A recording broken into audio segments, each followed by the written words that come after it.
فلو رأيناه يزني أو يشرب الخمر أو يتلوط بالغلمان لا يجوز لنا ذلك أن نخرج عليه، لا نخرج عليه.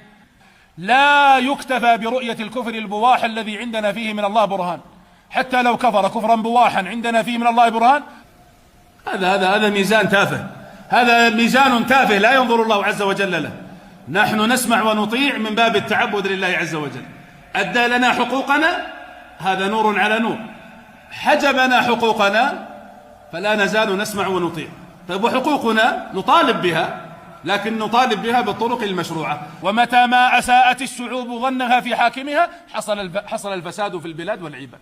ساءت الظن. إن صبرت الشعوب على جور حكامها فسيجعل الله عز وجل لها فرجا ومخرجا، فإن جور السلطان سيف من سيوف الله، وسيوف الله لا تقابل بالسيوف، وإنما تقابل بالتوبة الصادقة النصوح.